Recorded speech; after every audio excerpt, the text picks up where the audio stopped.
नमस्कार।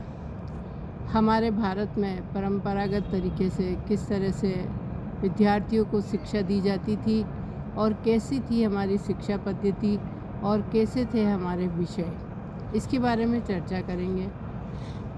इंग्लैंड में जब पहला स्कूल खुला उस समय तकरीबन हमारे भारत में 7.5 लाख गांव हुआ करते थे। छोटे मोटे गांव में इतनी ही गुरुकुल की संख्या थी, यानी लगभग 7 से 7.5 लाख गुरुकुल हुआ करते थे। यानी प्रत्येक गांव में तकरीबन एक गुरुकुल हुआ करता था। उस गुरुकुल में विद्यार्थियों को शिक्षा दी जाती थी। शिक्षा भी कैसे, वहाँ के विषय होते थे अग्नि विज्ञान, वायु विज्ञान, शस्त्र विज्ञान, शास्त्र विज्ञान, प्रबंधन, जल विज्ञान, पृथ्वी विज्ञान, अंतरिक्ष विज्ञान, इस तरह की शिक्षाएं जो है वो प्रचलित थी। और ऐसे अनेकों विषय होते थे जो बिल्कुल जिनको हम कह सकते हैं कि हायर स्टडीज़ के टेक्निकल जो एजुकेशन में आज जो नहीं पढ़ाए जाते हैं, उस तरह की यहाँ पे शिक्षाएं दी जाती थी। सभी विद्यार्थियों को गुरुकुल में रहकर कठोर अनुशासन के बीच में शिक्षाओं को प्राप्त करना होता था। प्रत्येक गुरुकुल में 18 से 20 विषय जो है वो पढ़ाए जाते थे और बच्चे जो है वो उसमें अपनी पारंगतता हासिल करते थे। जब हमारे देश की इस तरह की शिक्षा पद्धति को देखकर मैकाले नामक एक व्यक्ति, जिसकी शिक्षा पद्धति लागू हुई बाद में, उसको लगा कि किसी देश की संस्कृति और उसकी जो समाज है उसको तहस नहस करने के लिए सबसे पहले उसकी शिक्षा नीति में बदलाव करना बहुत ज़रूरी है। इसी के चलते गुरुकुल पे प्रतिबंध लगाए गए।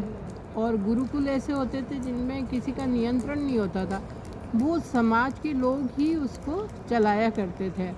तो उनमें उनको बहिष्कार किया गया और उनके आचार्य और प्राचार्य को सजाएं दी गई, जेल में बंद किया गया। इस तरह से धीरे धीरे हमारे जो गुरुकुल है वो सारे नष्ट कर दिए गए और गुरुकुल पद्धति जो है वो आज लगभग विलुप्त सी हो गई।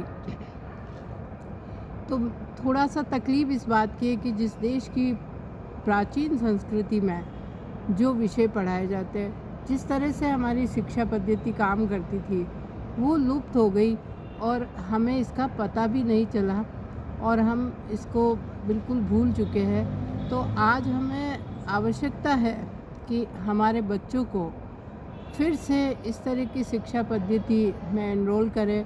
जो स्कूल हमारे चल रहे हैं उनमें भी इस तरह की जो विषय है उनको इंट्रोड्यूस कराया जाए, ताकि हम भारतीय संस्कृति को, उस गौरवपूर्ण इतिहास को पुनः समझ सकें और हमारा देश फिर से एक विश्व स्तर पर चरम स्थिति को प्राप्त करे। इसके लिए हमें सार्थक प्रयास करने होंगे। जागना हमें स्वयं होगा, कोई और हमें जगाने नहीं आएगा। हमें अपने बच्चों को हमारे इतिहास के बारे में पढ़ाएंगे और हम इसके बारे में थोड़ा सोच विचार करें तो हम निश्चित रूप से पुनः जो आज की रटम विद्या है, जिस तरह से आज की जो शिक्षा नीति चल रही है, उससे वापस हम अपनी पुरानी शिक्षा पद्धति पे मतलब वो विषय को हम अच्छी तरह से पढ़ सकें, ताकि हम एक विकसित देश के विकसित नागरिक कहला सके और एक सभ्य और सुदृढ़ महाराष्ट्र का निर्माण करने में अपनी भूमिका निभा सके। धन्यवाद। जय भारत।